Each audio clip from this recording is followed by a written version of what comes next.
Chapter 3 Sai Baba's Sanction and Promise, Assignment of Work to Devotees, Baba's Stories as Beacon Light, His Motherly Love, Rohila's Story, His Sweet and Nectar-like Words. Sai Baba's Sanction and Promise.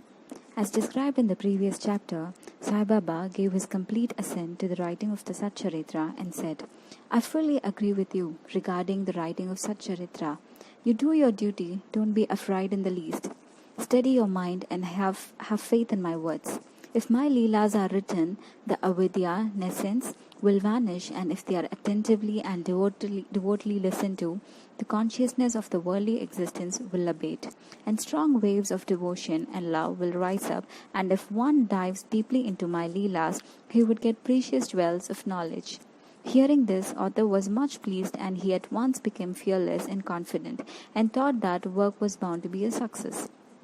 Then, returning to Shama, mother of Deshpande, Sai Baba said, If a man utters my name with love, I shall fulfill all his wishes, increase his devotion. And if he sings earnestly my life and my deeds, him I shall beset in front and back and on all sides. Those devotees who are attached to me, heart and soul, will naturally feel happiness when they hear these stories. Believe me, if anybody sings my leelas, I will give him infinite joy and everlasting contentment. It is my special characteristic to free any person who surrenders completely to me and who does worship me faithfully and who remembers me and meditates on me constantly. How can they be conscious of worldly objects and sensations who utters my name, who worship me, who think of my stories and my life, and who thus always remember me? I shall draw out my devotees from the jaws of death. If my stories are listened to, all the diseases will be got rid of. So, hear my stories with respect, and think and meditate on them, assimilate them. This is the way of happiness and contentment. The pride and egoism of my devotees will vanish. The mind of the hearers will be set at rest. And if it has wholehearted and complete faith, it will be one with supreme consciousness. The simple remembrance of my name as Sai, Sai will do away with sins of speech and hearing. Different works assigned to devotees. The Lord entrusts different works to different devotees. Some are given the work of building temples and mats, or ghats, that is flight of steps on rivers. Some are made to sing the glories of God. Some are sent on pilgrimages. But to me was allotted the work of writing the Satcharithra. Being a jack of all trades but master of none, I was quite unqualified for the job. Then why should I undertake such a difficult job? Who can describe the true life of Sai Baba? Sai Baba's grace alone can enable one to accomplish the difficult work. So, when I took upon the pen in my hand, Sai Baba took away my egoism and wrote himself his stories. The credit of relating these stories, therefore, goes to him and not to me. Though Brahmin by birth, I lacked the two eyes, that is, the sight or vision of Shruti and Smriti, and therefore was not at all capable of writing Satcharithra. But the grace of the Lord makes a dumb man talk, enables a lame man to cross a mountain. He alone knows the knack of getting things done as he likes. Neither the flute nor the harmonium knows how the sounds are produced. This is the concern of the player. The oozing of the Chandrakant jewel and the surging of the sea are not due to the jewel and the sea, but to the rise of the moon. Baba's stories as beacon light. Lighthouses are constructed at various places in the sea to enable the boatman to avoid rocks and dangers and make them sail safely. Sai Baba's stories serve a similar purpose in the ocean of worldly existence. They surpass nectar and sweetness and make our worldly path smooth and easy to traverse. Blessed are the stories of the saints when they enter our hearts through the ears, the body, consciousness or egoism, and the sense of duality vanish.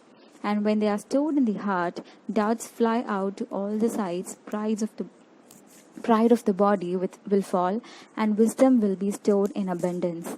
The description of Baba's pure fame and the hearing of the same with love will destroy the sins of the devotee, and therefore this is the simple sadhana for attaining salvation.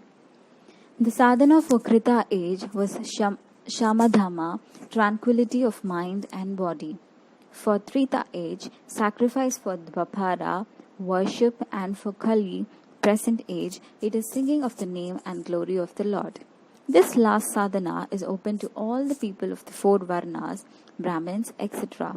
The other sadhanas, namely yoga, yajna, that is sacrifice, dhyana, that is meditation, and dharana, that is concentration, are very difficult to practice, but singing and hearing the stories and the glory of the Lord Sai Baba is very easy. We have only to turn our attention towards them. The listening and singing of the stories will remove the attachment to the sense and their objects, and will make the devotees dispassionate and will ultimately lead them to self-realization. With the end in view, Sai Baba made me or helped me to write his stories, Sai Satcharithra Mitra.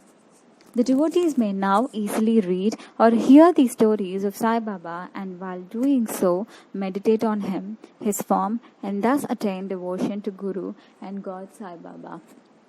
Get detachment and self-realization.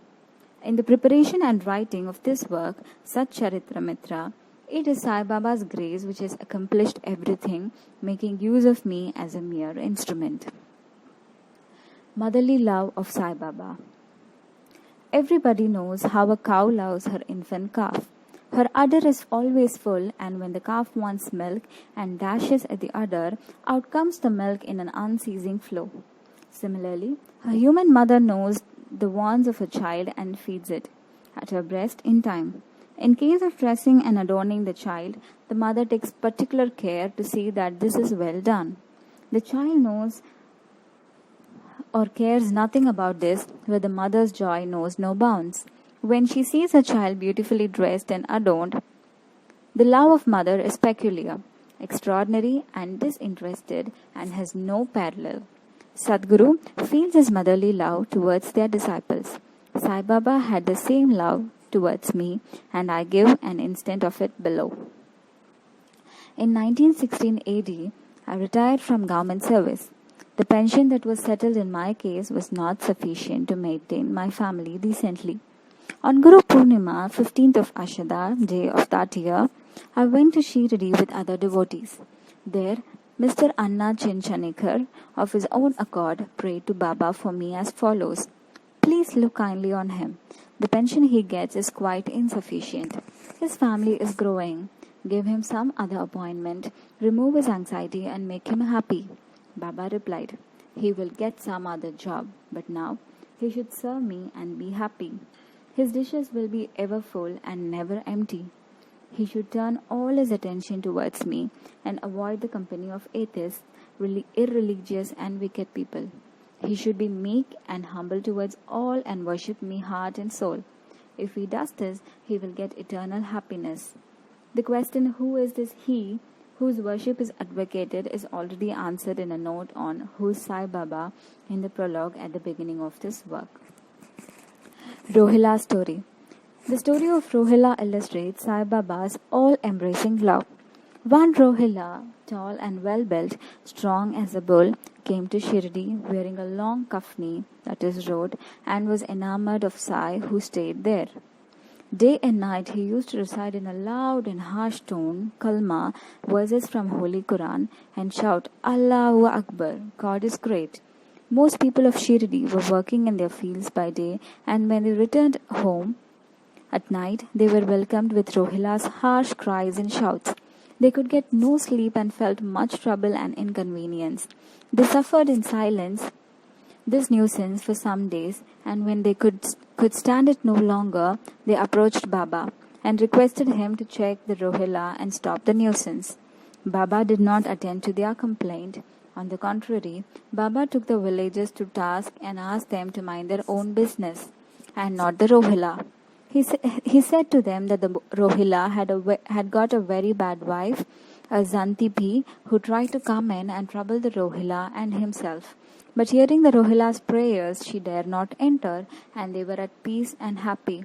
In fact, Rohila had no wife, and by his wife Baba meant Durbuddhi, that is bad thoughts.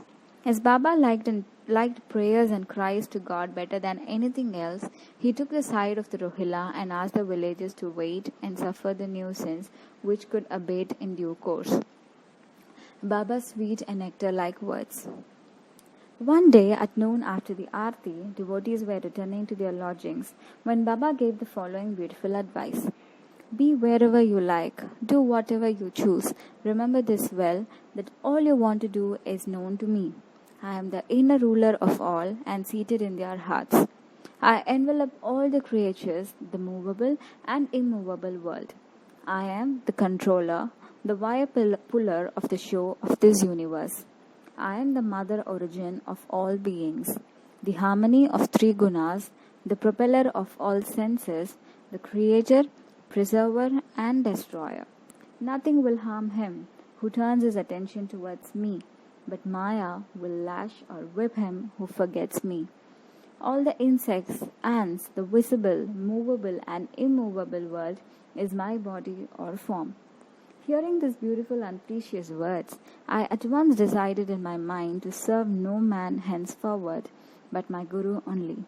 But the reply of Baba to Anna Chinchanikar's query, which was really mine, that I would get some job, began to revolve in my mind, and I began to think whether it would come to happen.